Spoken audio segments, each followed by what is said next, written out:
Dream board statistics में आप सबका स्वागत है। आज हम लोग सॉल्व करने वाले हैं Indian statistical service, Indian economical service 2022 general studies question paper 2B।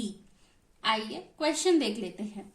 How does conservation of biodiversity specially in the humid tropic sustenance of livelihood of the people below the poverty line. Question का मतलब है conservation of biodiversity जो humid tropic regions हैं वहां पे poverty line people को कैसे help करती है, हमें वो चीज डिस्कस करनी है। तो पहले आंसर देख लेते हैं।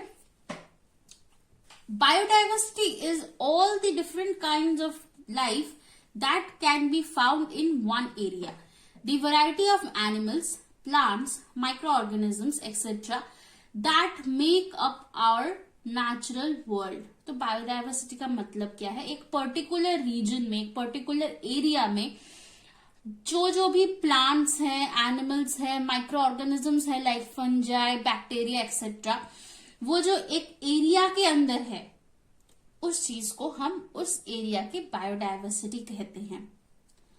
The rural poor often depend on biodiversity because of a wide range of natural resource and ecosystem services essential for their well-being and therefore potentially affect by its degradation।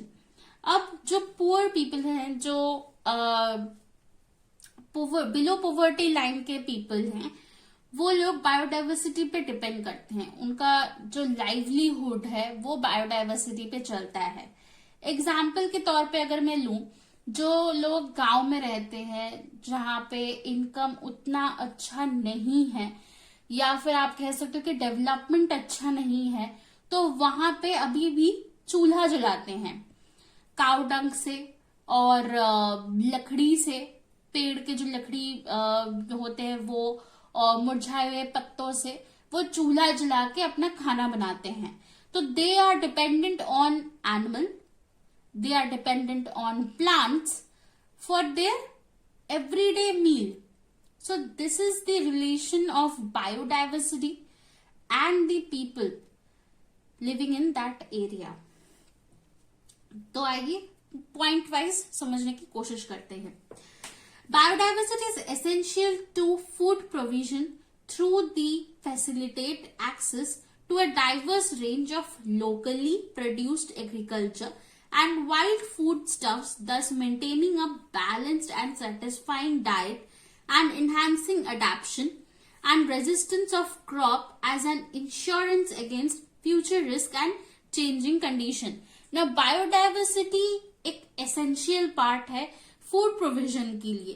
कैसे essential part है? आप मान लीजिए कि आप पौधे grow कर रहे हैं and they are resistant to some diseases, so which is effective for the people around them or which is effective for the people जहां पे वो अनाज, वो क्रॉप, वो एग्रीकल्चर पहुंच रहा है, राइट? तो इसी चीज को कहा गया है कि हम जो बायोडाइवर्सिटी में जो एग्रीकल्चरल प्लांट्स लगाते हैं, क्रॉप्स लगाते हैं, वो रेजिस्टेंट टू डिजीज हो सकता है। देन वो कुछ वाइटल माइक्रोन्यूट्रिएंट्स हमें दे सकता है, जैसे विटामिन हो गया, ओमेगा हो गया, वो हमें प्रोड्यूस कर सकता है, दे सकता है, ताकि हम उस फूड को, उस पर्टिकुलर प्लांट को, क्रॉप को हम अपने मील में इंक्लूड करें ताकि हमारा एक प्रॉपर डाइट मेंटेन हो। So that is why conserving the biodiversity is very important. Next point, biodiversity is also support food production through soil formation and land productivity, pest disease control in agricultural system and pollination. तो biodiversity food production को support करती है। क्यों करती है? हमने पहले ही बोला कि अगर हम बायोडाइवर्सिटी को कंजर्व करके रखेंगे तो क्या होगा, नए तरीके, डाइवर्सिफाइड तरीके के क्रॉप्स प्रोड्यूस होंगे।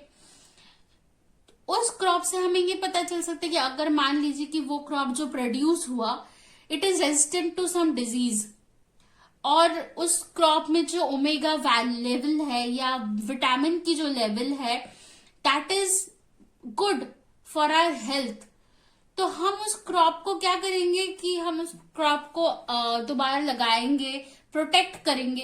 That is why conservation of biodiversity is very important. Next point, much evidences shows that catchment with well preserved natural forest almost always deliver high quality water other than catchments. तो इसका मतलब क्या है, natural forest के जो water हैं, water areas हैं, वो ज्यादा प्योर हैं देन अदर कैचमेंट्स, मतलब अदर एरियाज के वाटर से. तो ये क्यों है, क्योंकि नेचुरल फॉरेस्ट में बायोडाइवर्सिटी का कंजर्वेशन अच्छे से हो रहा है क्योंकि वो नेचुरली हो रहा है. पर लोकल एरियाज में क्या होता है कि पॉपुलेशन बढ़ गया है, वाटर क्वालिटी डिक्रीज हो रहा है इस वजह से. तो इसीलिए कंपेरेटिवली बोला गया है यहाँ पे कि बायोडाइवर्सिटी जहां पे कंजर्व्ड होता है अच्छे से, लाइक इन नेचुरल फॉरेस्ट, वहां पे water is in a pure form in comparative to local areas. Next, biodiversity regulates floods, fires, diverse native plants and more fire adapted hurricanes and storm surge. Biodiversity अगर हम conserve करके रखेंगे तो वो जो natural calamities होते हैं जैसे फ्लड हो गया, हरिकेन हो गया, स्टॉर्म्स हो गए, इन सबको प्रिवेंट करता है, रेगुलेट करता है. Next, natural system with intact structure, especially plant diversity, better resist the introduction of invasive pathogen and disease.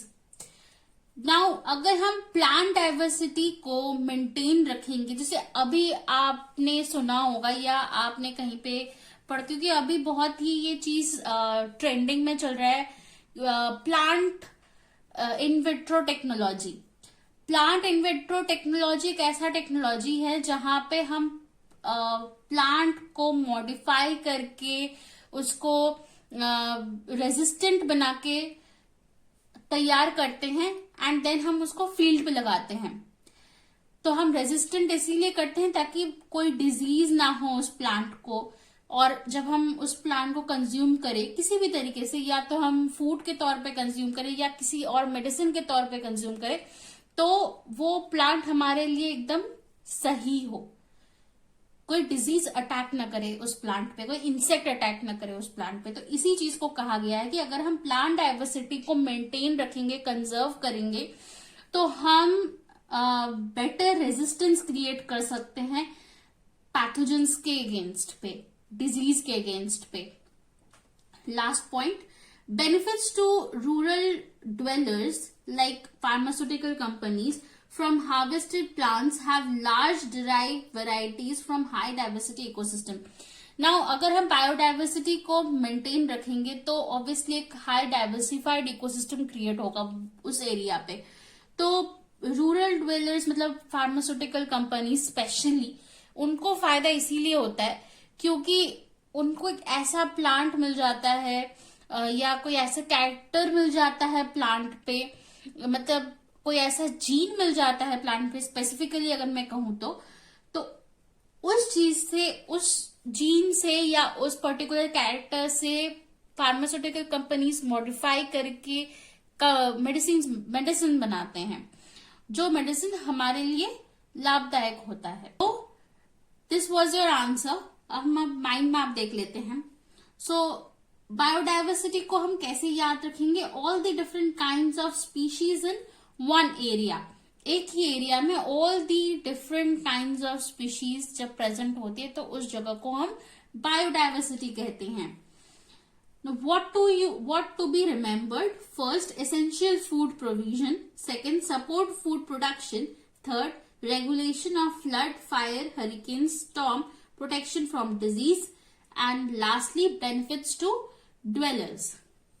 आशा है आप सबको ये आंसर समझ आया होगा. अगर कोई भी डाउट है, कोई भी कमेंट है, please feel free to comment down below and hit the like button for more such videos. Don't forget to subscribe our channel, hit the bell icon ताकि नोटिफिकेशंस आपको मिलती रहे जब भी हम वीडियो अपलोड करेंगे। Thank you for watching.